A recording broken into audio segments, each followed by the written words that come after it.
कहा गया है 9.1 के सुदूर अबूबकर 9.1 के क्वेश्चन 2 के अंदर कहा गया है कि prove that if chords of congruent circles subtend equal angles at their center and the chords are equal। जो भी हमने क्वेश्चन किया बस उसका कन्वर्स है। यहाँ पर जैसा मैंने बताया कि आपको गिवन क्या है, गिवन आपको एंगल गिवन है, जैसा मैंने सर्कल भी पीछे बनाया था, ये आपका नॉर्मल फिगर है। यहाँ आपका एक सर्कल है, ये रफ फिगर है बेटा, आप लोग ये मत सोच रहे कि कैसा बनाए, बस फिलहाल ये देखो क्वेश्चन क्या कह रहे हैं।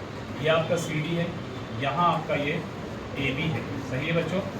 अब यहाँ कहा गया है कि आपका जो सेंटर पर इन कोड के थ्रू जो एंगल बन रहा है वो एंगल आपका इक्वल हो जाएगा, मतलब ये वाला एंगल इस एंगल के इक्वल है। तो हमें गिवन में यही बात है कि angle AOB is equal to angle COD ये हमारे गिवन में है, यानी ये एंगल इसके इक्वल है।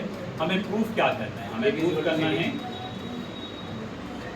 करना है हमें क्या प्रूफ करना है, AB is equal to CD proof करना है, क्योंकि इसमें कहा है प्रूफ दैट, प्रूफ करो इफ, अगर इफ के बाद जब भी किसी क्वेश्चन में दो चीज होगी, स्टेटमेंट को समझना सीख लो। जो बच्चे हंसी मजाक कर रहे हैं, बातचीत कर रहे हैं, जरा फोकस करो, स्टेटमेंट को समझो जरा। यहाँ पर अगर इफ के बाद कोई चीज लिखी हुई है तो डेफिनेटली ऐसे क्वेश्चन में गिवन होती है। If chords of congruent circles subtend equal angles at the center, centre में जो एंगल बन रहे हैं कोड के थ्रू वो आपके इक्वल है। देन के बाद जो चीज़ आती है प्रूफ वाले क्वेश्चन में, हमेशा वो प्रूफ करने को कहा जाता है। ये क्लास 8 9 के क्वाड्रिलेटरल चैप्टर में बहुत सारे क्वेश्चन ऐसे करे, और ये बात वहाँ भी बताई गई थी आपको कि जब भी ऐसे क्वेश्चन होंगे इफ वाला अगर आता है तो आपको समझ लें कि गिवन है, इफ के बाद देन आएगा, देन के बाद आपको वो चीज़ प्रूफ करनी। बच्चे स्टेटमेंट को जज नहीं कर पाते। If codes of congruent circles subtend equal angles, तो ये सोचते हैं कोड्स आ रहा है तो कुछ बच्चे कोड को समझ लेते हैं इक्वल, ऐसा नहीं है। ये बात ध्यान से देखने की है, समझने की है।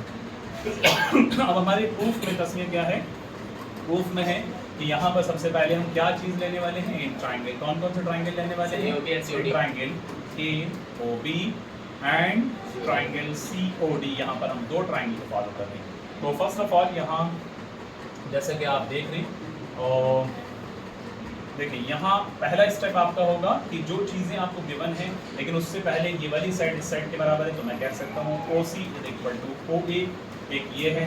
दूसरी चीज़ ये वाली साइड इस साइड के इक्वल है, तो मैं कह सकता हूँ कि OB is equal to OD। यहाँ ये चीज़ क्या है, ये equal radii of a circle, ये equal radii of a circle, circle के रेडियस जो हैं वो आपस में इक्वल होते हैं बच्चों, ठीक है।